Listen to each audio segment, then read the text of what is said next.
दोस्तों, यदि आप नौकरी छोड़ने का कारण का गलत चुनाव कर दिए, तो आपको आने वाले समय में बहुत सारा दिक्कत आ सकता है। बहुत सारी दिक्कतों का सामना करना पड़ सकता है।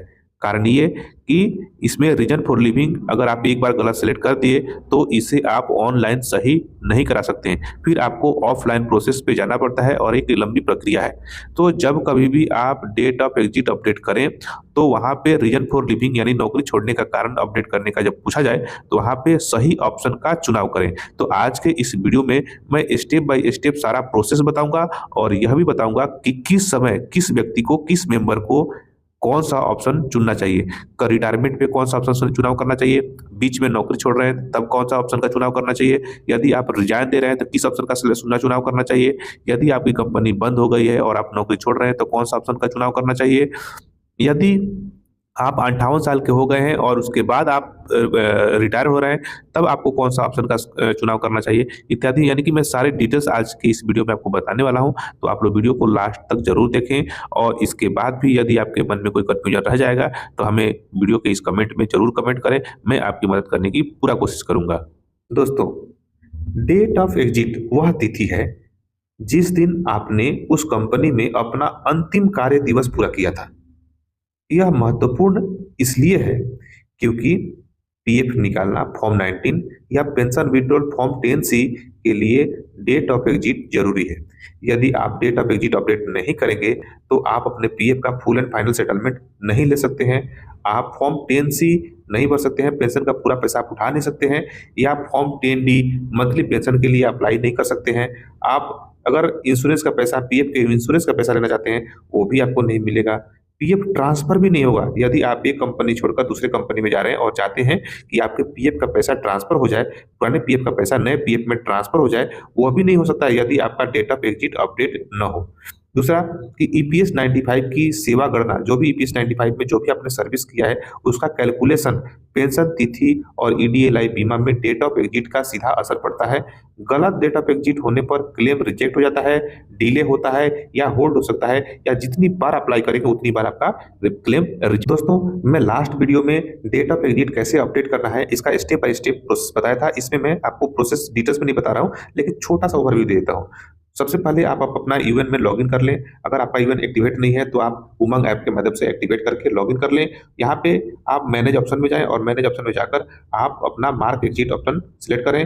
ध्यान रहे, पहले यह 2 महीने पर होता था, यानी कि आप कंपनी छोड़ के 2 महीना होने के बाद आप डेट ऑफ एग्जिट अपडेट करते थे। अब इसे घटाकर 1 महीना कर दिया गया है। आप अब 1 महीना के अंदर ही, 1 महीना के बाद तुरंत आप डेट ऑफ एग्जिट अपडेट कर सकते हैं। इसमें कुछ सावधानियां हैं जो इस वीडियो के लास्ट में बताऊंगा। सावधानियों को जब भी आप डेट ऑफ एग्जिट अपडेट करेंगे तो आपको डेट ऑफ एग्जिट का डेट पूछा जाएगा, तो आप अपना लास्ट वर्किंग डे डालें जब आपका पीएफ का पैसा जमा हो गया रहता है खाते में। उसके बाद आप लास्ट डे डालें और ध्यान रखें कि यदि आप किसी कंपनी में ज्वाइन कर लिए हैं तो उस कंपनी में जो ज्वाइनिंग डेट होता है उसके पहले इस कंपनी में डेट ऑफ एग्जिट डालें।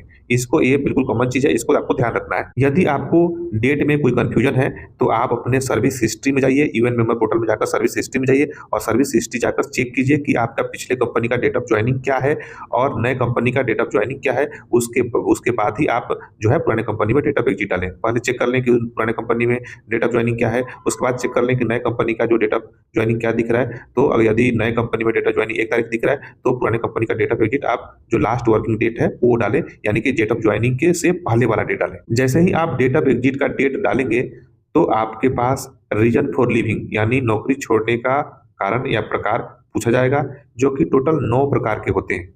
ईपीएफओ में एग्जिट रीजन के 9 ऑफिशियल प्रकार होते हैं, तो इसी प्रकार को हम डिटेल्स में समझने की कोशिश करते हैं। सबसे पहला प्रकार जो होता है वो होता है रिटायरमेंट।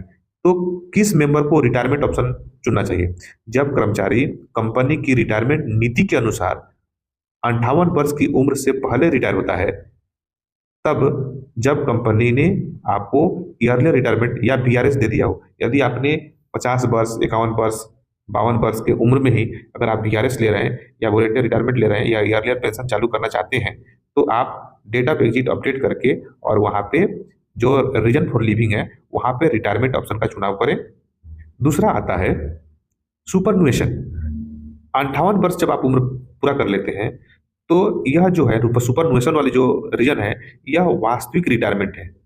जब आपका उम्र 58 वर्ष पूरा कर हो जाता है और उसके बाद आप नौकरी छोड़ते हैं और यदि इसके बाद आपको फॉर्म 10D पेंशन के लिए फॉर्म 10D भरना है, पेंशन मंथली चालू करवाना है, तो आपको वहाँ पे रीजन फॉर लिविंग में सुपरनुएशन का चुनाव करना होता है। दो चीज आपको पता चल गया, रिटायरमेंट और सुपरनुएशन।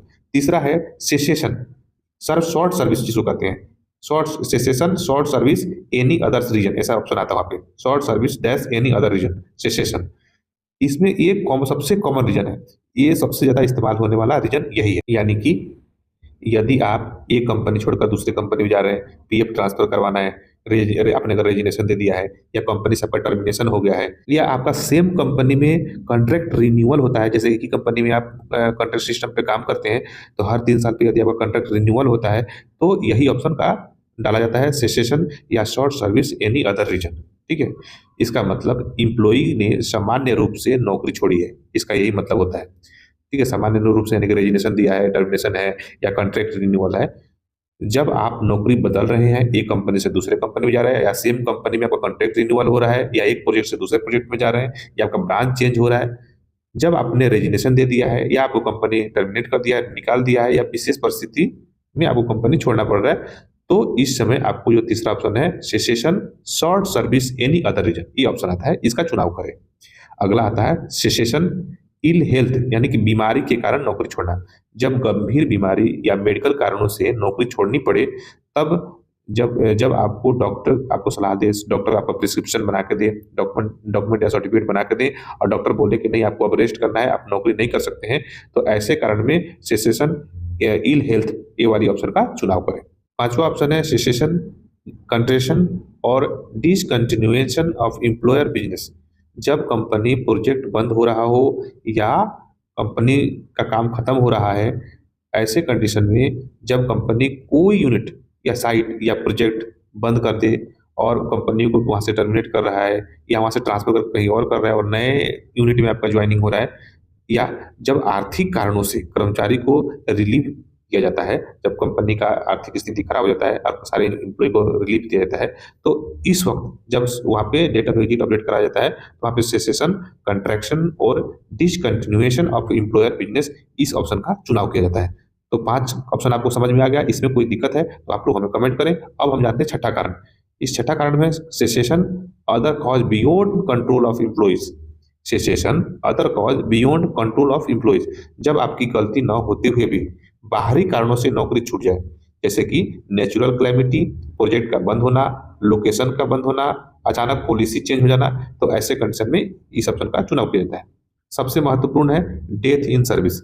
देखिए आजकल क्या हो रहा है, जितने फ्रॉड लोग हैं ना, फ्रॉड या फिर बहुत सारे लोग साइबर कैफे में जाके करवा रहे हैं, तो उसमें दिक्कत यही हो रहा है, डेथ इन सर्विस। बहुत सारे लोग गलती से किसी का ये वाला ऑप्शन सेलेक्ट करके डेथ इन सर्विस डाल देते हैं, तो उनका फिर पीएफ और इसका पैसा फंस जाता है। मतलब उनको डेथ इन सर्विस कब सेलेक्ट करना है, कर्मचारी की जब मृत्यु नौकरी में रहते हुए हो जाए, तो इस ऑप्शन का चुनाव किया जाता है। लेकिन कई बार लोगों को जानबूझकर ये नकली कंपनी खोलकर और आपका कहीं से ना कहीं से डॉक्यूमेंट लेके और आपका पीएफ लेकर आपका पीएफ ट्रांसफर करा के और आपके उसमें इस वाले ऑप्शन का चुनाव करके और गलती से अपडेट कर देता है कोई, तो उसमें पैसे का फंस जाता है। बहुत सारे लोग कमेंट करते हैं सर मेरे में ऐसा दिख रहा है, तो बाद में फिर पीएफ ऑफिस में जाके इसको सही करवाना पड़ता है।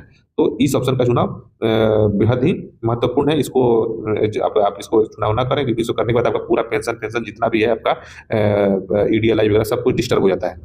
इसका महत्व क्या है इस ऑप्शन का, नॉमिनी को ईडीएलआई बीमा का पूरा लाभ मिलता है इस ऑप्शन को सेलेक्ट करने से। जो ईडीएलआई का बीमा से 7 लाख रुपए तक मिलता है, 1.5 लाख से 7 लाख उसका लाभ मिलता है, और पेंशन और पीएफ का पूरा लाभ दिया जाता है।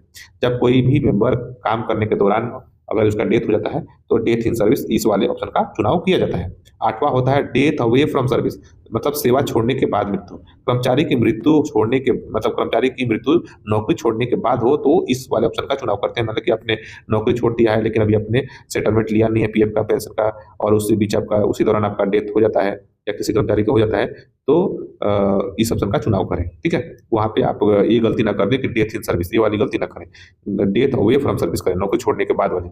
ईडीएस में क्या होता है कि ईडीएलआई का लाभ सीमित या समाप्त हो सकता है इस ऑप्शन का चुनाव करने से, और बाकी का सर्विस जो है आपको मिलेगा। ठीक है, 9वां आता है परमानेंट डिसेबिलिटी। नेक्स्ट ऑप्शन आता है परमानेंट डिसेबिलिटी या अस्थायी विकलांगता। जब कर्मचारी अस्थायी रूप से असमर्थ हो जाता है, काम करने के दौरान उसका पैर कट गया, हाथ कट गया या कुछ ऐसी भी प्रॉब्लम आ गई जिसके कारण उसका हाथ-पाँव काम करना बंद कर दिया और उसको डॉक्टर मेडिकली अनफिट घोषित कर दिया, जो है परमानेंट डिसेबिलिटी का सर्टिफिकेट बन गया आपका, तो इस सर्टिफिकेट को अटैच करके और आप जो है विकलांगता वाली जो पेंशन है, विकलांग पेंशन, अस्थायी रूप से जो विकलांग है उनको एपीएस द्वारा जो पेंशन मिलता है उसका लाभ ले सकते हैं। लेकिन इसके लिए आपको डेट ऑफ एग्जिट अपडेट करें तो वहाँ पे रीजन फॉर लिविंग में डिसेबिलिटी, परमानेंट डिसेबिलिटी वाला ऑप्शन सेलेक्ट करें और डिसेबलमेंट और डिस डिस और परमानेंट डिसेबिलिटी के कारण जो आपको अस्थायी विकलांगता पेंशन है उसका लाभ आपको मिल सकता है। आइए जानते हैं किस रीजन को कब चुनें। बिल्कुल शॉर्ट में जान लेते हैं। नौकरी बदलने पर सेसेशन शॉर्ट सर्विस, रेजिग्नेशन पे सेसेशन शॉर्ट सर्विस, टर्मिनेशन पे सेसेशन शॉर्ट सर्विस, प्रोजेक्ट बंद होने पे या साइट बंद होने पे सेसेशन, कंट्रैक्शन ऑफ बिजनेस, स्वास्थ्य से संबंधित समस्या है तो आपको cessation, ill health, natural disaster है या नेचुरल क्लैमिटीज है cessation, other cause beyond control, 58 वर्ष पर यदि आप रिटायरमेंट होते हैं तो आपको सुपरनुएशन सेलेक्ट करना है। 58 से पहले अगर आप अर्लियर पेंशन लेना चाहते हैं या वीआरएस लेते हैं तो रिटायरमेंट। नौकरी करते समय मृत्यु हो जाती है तो सर्विस, डेथ इन सर्विस। नौकरी छोड़ने के बाद मृत्यु होती है तो डेथ वे फ्रॉम सर्विस। और अस्थायी विकलांगता पे परमानेंट डिसेबिलिटी वाले ऑप्शन का चुनाव करते हैं। आइए अब हम जानते हैं कि पीएफओ में डेट ऑफ एग्जिट अपडेट करते समय क्या क्या सावधानियां बरतना बेहद जरूरी है। पहला है, डेट ऑफ एग्जिट हमेशा लास्ट पीएफ कंट्रीब्यूशन वाले महीने के अंदर रखें, गलत महीना डालने पर क्लेम रिजेक्ट हो सकता है। दूसरा, डेट ऑफ ज्वाइनिंग से पहले की तारीख कभी ना डालें, एरर आएगा और सिस्टम रिजेक्ट कर देगा।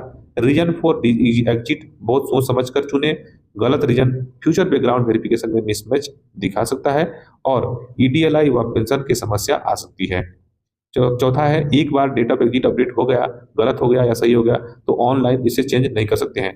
गलती होने पे joint declaration form plus employer का लेटर प्लस पीएफ ऑफिस में करेक्शन करने के लिए रिक्वेस्ट डालना पड़ता है।